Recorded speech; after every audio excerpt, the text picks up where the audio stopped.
linemen. Talk about being in the trenches with the big dogs. This man has been down there. You're probably familiar with Mr. Marques Ogden, but you also probably know his brother, the Hall of Famer. Both of them play the NFL, which makes them ridiculously talented. So let's not knock that. Somebody's like, well, one's a Hall of Famer and one's not. If you're saying that from the couch while eating a bonbon, you're wrong, because making the NFL is extremely difficult. So we're going to talk about what it was like being in the NFL and his story of coming out. I think one of the big things people struggle with when they think of NFL football player, any professional athlete, and working with athletes, I hear this from them, is people think when they leave the league, they're set, like there's some never-ending disposable income, like everybody's making LeBron money. I hate to break it to you. That's not how it works. So let's bring my buddy Marques Ogden onto the show. How you doing, Eric?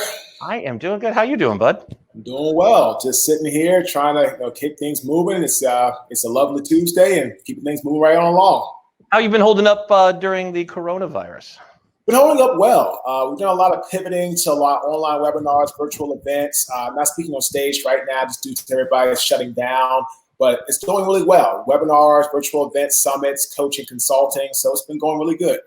So it's probably been a little different. Let's talk about this. We had Heather Monahan on a few weeks ago when we started the show. And as you know, she's a professional speaker like yourself. Sure. So I'm going to ask you the same question. What has it been like? Because I know I follow you on social. You are everywhere. Truly, you are. I was looking forward to you actually coming out to Seattle because you were only an hour and a half drive from me. And I was going to come up and, I was going to say, hey, let's do dinner. But I can't do that unless we do it on a Zoom call now. So what's it been like being a guy who travels everywhere to now you're doing all of this virtually from home? It's difficult at first, Eric, because you're so used to being out on the road, traveling, talking to people, getting interaction, and you love doing that. That's what you chose to become a keynote speaker. And so now you're going virtual, you're doing the same type of talks, but it's behind a computer screen, not in front of people. It's not the same energy, but we've learned to adjust and adapt and pivot with our brand and have a great team that's helped us do that. So at first it was kind of like, man, I want to go back on stage and do what I love doing. But now we're adjusting, and when things get back to normal, we'll be able to have online presence and do things virtual and in person, speaking on stage, do both at the same time. Absolutely. So let me ask you this.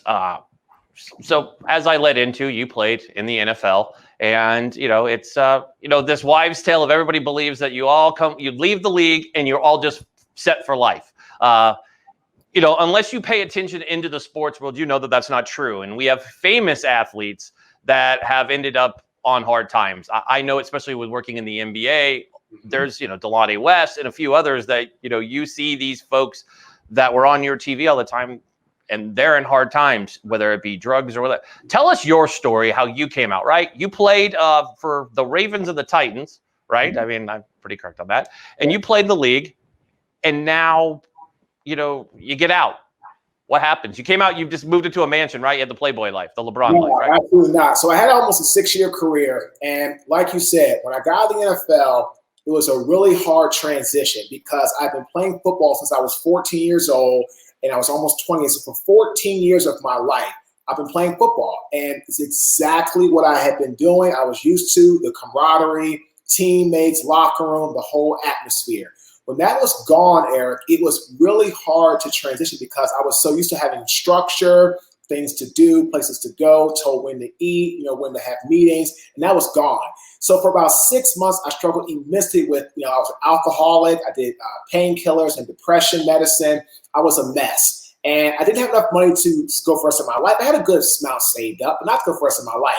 So I found a construction business in 2008 and became the largest African-American subcontractor in the city of Baltimore and the state of Maryland in the area of site work for almost 2 years. And then I had a really bad ego. I became a really horrible boss, not a good leader, Eric. And in 2013, I went from a multimillionaire business owner. I made more money in my business than I did playing football.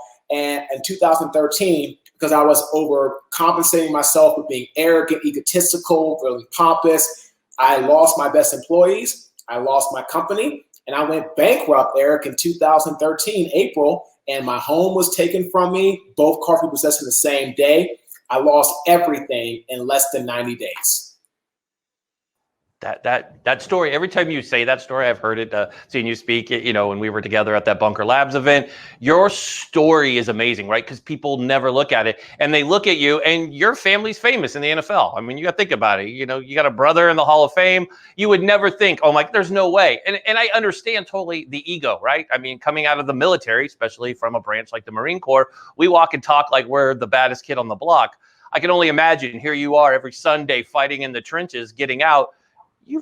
You pretty much the man on the block, especially when you're dealing with other people. And to have to humble yourself is really hard. And there's nobody there really to ego check you like your teammates. So here's a question for you. Now that you've turned the corner and you're truly have built something amazing, you're out helping people. The one group I love that you help, besides your fellow pro athletes, is that you are a huge advocate for the veteran community. I've seen you speak at several events, and you relate. I think athletes relate to the veteran transition. You come out, you're used to, this is when I go to practice, this is when I eat, this is what I'm supposed to do, everything. And now it's not. So what drove you to start helping veterans? What drove me to start helping veterans was both my grandfathers were veterans. They both served in the Army in World War II. And I wanted to give back because without the military, without people defending our country, I think it's the 3% of our society defends the 97% of us that do not go in the military. So those 3% are the elite of the elite, in my opinion. So I don't care about being an NFL athlete, NBA athlete, MLB, sports, big business owner. None of that matters to me. If we don't have the military protecting our freedoms against foreign and people at home that don't like this country and don't like us in general, we're going to be exposed and opened up to people that want to hurt us, kill us, and do all types of horrible things to us. So the military, to me, is the foundation of our country. No military, no freedoms. So I wanted to give back to them and help them who struggle to transition like athletes do, so they know that their skill sets, their strengths, and what they want to do beyond the military can be achieved with ambition, drive, and hard work.